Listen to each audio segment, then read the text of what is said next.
Hello friends, आप सबका स्वागत है कुक विद शिवांगी मेरे रेसिपी चैनल में। हम सब के घर पर बाप्पा आए हुए हैं और हम सब उनके लिए अलग अलग तरह से अपनी पसंद से या अपने तरीके से मोदक बनाते हैं। आज मैं आप लोगों के साथ मैं जिस तरीके से फ्राई मोदक गणपति बाप्पा के लिए बनाती हूँ उसकी रेसिपी शेअर कर रही हूँ। याला तळलेले मोदक असेही म्हणतात। तो चला बनवूया। तो चलिए रेसिपी को बनाना स्टार्ट करते हैं। आप लोगों को मेरी रेसिपीज अच्छी लगती है तो प्लीज़ मेरे चैनल को सब्सक्राइब कीजिए, लाइक कीजिए और साथ ही बेल आइकॉन को ज़रूर हिट कीजिए ताकि मेरे नेक्स्ट वीडियो की नोटिफिकेशन आपको सबसे पहले मिल सके। साथ ही आप मुझे इंस्टाग्राम और फेसबुक पर भी फॉलो कर सकते हैं। चलिए गणपति बप्पा के फेवरेट फ्राई मोदक बनाना स्टार्ट करते हैं।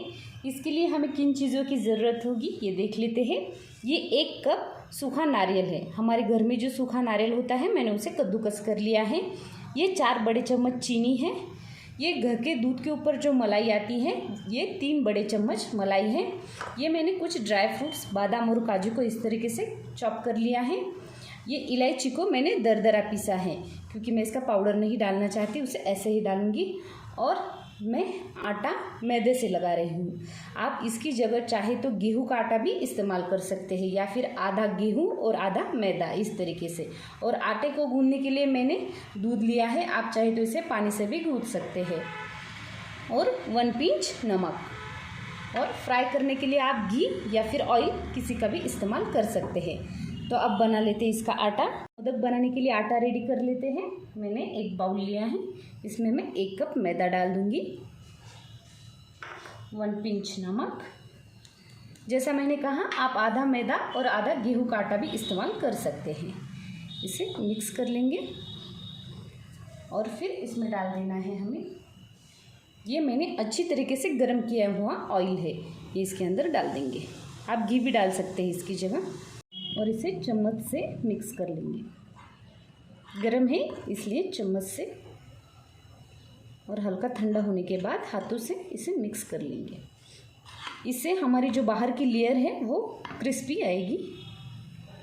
मैंने ऑयल को अच्छी तरीके से मिक्स कर लिया है और ये परफेक्ट है। इस तरीके से हम प्रेस करेंगे तो ये गोले जैसा बन जाएगा, तो ये परफेक्ट है। अगर नहीं हुआ तो आप फिर से ऑयल इसमें डाल सकते हैं। अब थोड़ा थोड़ा दूध डाल के इसका एक आटा लगा लेंगे। रोटी से थोड़ा हार्ड लगाना है। रोटी बेलने के लिए जिस तरीके से हम आटा लगाते हैं उससे थोड़ा हार्ड।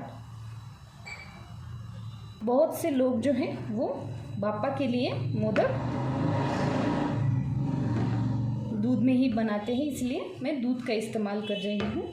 आप इसकी जगह पानी भी इस्तेमाल कर सकते हैं। तो मैंने इस तरीके से ये आटा जो है वो रेडी कर लिया है। मुझे ये आधा दूध ही लगा है, आधा अभी बाकी है, तो इसे हम साइड में रख लेंगे। अब बना लेते हैं मोदक के अंदर की स्टफिंग। इसलिए मैंने गैस के ऊपर ये पैन रख दिया है। इसमें ये कद्दूकस किया हुआ सूखा नारियल डाल दूँगी। अगर आप डालना चाहें तो इसमें फ्रेश नारियल भी डाल सकते हैं। चीनी, और इसे हल्का सा मिक्स कर लेंगे। और फिर इसमें जाएगी दूध के ऊपर की जो मलाई है वो। अगर आपके पास मावा हो तो आप इसमें मावा भी डाल सकते हैं। मावे से भी बहुत बढ़िया फ्लेवर आएगा। स्टफिंग वैसे हर कोई अपने हिसाब से करता है, ताज़े नारियल से या फिर सूखे नारियल से या फिर अलग अलग तरीके से, लेकिन मैं जिस तरीके से मोदक बनाती हूँ बाप्पा के लिए मैं वो रेसिपी आप लोगों के साथ शेयर कर रही हूँ। हम इसे तब तक पकाएंगे जब तक इसकी चीनी जो है वो अच्छी तरीके से घुल नहीं जाती, इसके अंदर मिक्स नहीं हो जाती, तब तक हम इसे पकाएंगे। मैंने इसमें घी नहीं डाला क्योंकि मैंने इसमें मलाई डाली है। अगर आप मलाई नहीं डालना चाहते या फिर खोया नहीं डालना चाहते तो आप इसमें पहले घी डालकर नारियल को फ्राई कर सकते हैं और फिर बाद में चीनी वगैरह डाल सकते हैं, लेकिन मैंने मलाई डाली है इसकी वजह से मैंने घी नहीं डाला है। अब इसके अंदर चीनी जो है वो अच्छी तरीके से मिक्स हो गई है। अब इसमें मैं ड्राई फ्रूट्स डाल दूँगी। बादाम और काजू को मैंने इस तरीके से चॉप कर लिया, और इलायची। ये जब मुंह में आती है ना तो बढ़िया टेस्ट आता है, इसके लिए मैंने इसे क्रश नहीं किया है, हल्का सा बस इसका एक एक दाना अलग किया है। इसे अच्छी तरीके से मिक्स कर लेंगे। तो रेडी है हमारी ये स्टफिंग। अब हम इसे ठंडा होने के लिए रख देंगे। हमारे आटे को रखिए 10 मिनट हो गए हैं। इसे अच्छी तरीके से सॉफ्ट कर लेंगे और हमारी स्टफिंग ठंडी होती है तब तक मैं आपको बताती हूँ कि मोदक किस तरीके से बनाएंगे। अगर आपके पास मोल्ड हो तो आप उसमें बना सकते हैं, और अगर मोल्ड ना हो तो भी आप इसे बना सकते हैं। एक इसका पोर्शन लेंगे और इसको पूरी जैसा हम बेल लेंगे। जिस तरीके से पूरी बेलते हैं उसी तरीके से इसे पूरी जैसा बेल लूँगी। ज़्यादा मोटा नहीं रखना है और ज़्यादा पतला भी नहीं। अगर मोटा रह गया तो ये फ्राई नहीं होंगे, और पतला हो गया तो ये हल्के से रेड हो जाएंगे, यानी ज़्यादा फ्राई हो जाएंगे। इसीलिए इसे पूरी से हल्का पतला ही हमें इसे बेलना है। बड़ा छोटा आप अपने हिसाब से बेल सकते हैं। मैंने इस तरीके से बेला है। आपको दूसरा तरीका बताती हूँ जिससे हमारे जो मोदक बनेंगे वो सभी एक जैसे बनेंगे। हम क्या करेंगे, इसका बड़ा सा पोर्शन लेंगे और एक रोटी जैसे हम बेलते हैं बड़ी, वैसा इसे हम बेल लेंगे, एकदम रोटी जैसा बड़ा।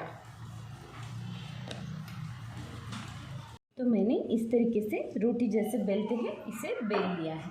अब आप किसी कटर की हेल्प से या फिर कटोरी या फिर इस तरीके के कोई भी ग्लास जिससे ये इजीली कट हो जाए, इस तरीके से हम इसे कट कर लेंगे। इससे ये होगा कि ये जल्दी भी हो जाएंगे और सारे मोदक जो बनेंगे वो सेम बनेंगे, छोटे बड़े ऐसे नहीं, सभी मोदक एक साइज़ के इसकी वजह से बन जाएंगे। तो ये रेडी है, इसे हम निकाल लेते हैं और ये जो पूरी बनी है इसे कपड़े के नीचे कवर कर कर रख देंगे ताकि ये सूखे नहीं। तो मैंने इस तरीके से पूरी बेल ली है, ना ज़्यादा मोटी और ना ज़्यादा पतली। मैंने इसे बेलने के लिए मैदे का इस्तेमाल नहीं किया। अगर आप चाहें तो इसे बेलने के लिए मैदे का इस्तेमाल कर सकते हैं। अब इसके अंदर हम स्टफिंग भर लेंगे। जितनी आपको भरनी है उस हिसाब से आपको इसके अंदर जितनी स्टफिंग डालनी है आप डाल सकते हैं। और अब इसकी प्लेट्स लगा लेंगे। बीच में इस तरीके से स्टफिंग डालकर हम ऐसे इसके प्लेट्स लगा लेंगे।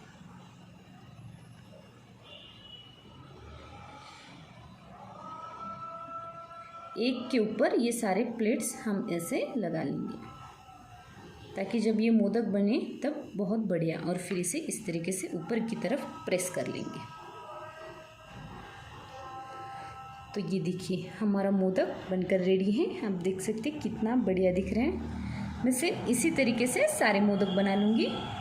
तो मैंने इस तरीके से सारे मोदक बना लिए हैं।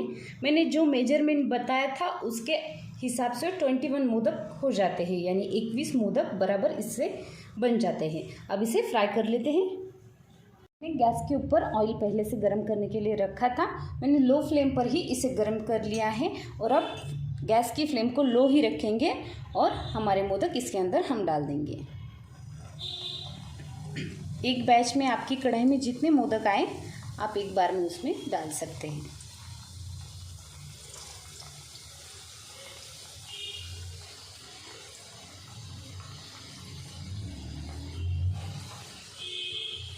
और इसे पलटते हुए हम फ्राई कर लेंगे।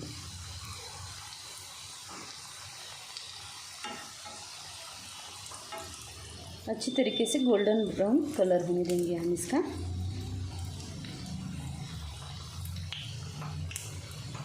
तो मैंने इस तरीके से ये मोदक फ्राई कर लिए हैं। इसे अब हम निकाल लेंगे और सेम कढ़ाई में हम दूसरी बैच डाल देंगे।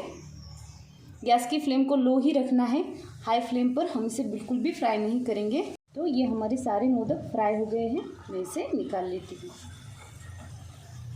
और सेम इसी तरीके से सारे मोदक मैं फ्राई कर लूँगी। तो मैंने इस तरीके से सारे मोदक फ्राई कर लिए हैं। तो आप भी अपने घर पर बाप्पा के लिए इस तरीके से मोदक बनाइए और उन्हें प्रसाद के रूप में या भोग में चढ़ाइए। Thank you for watching my video.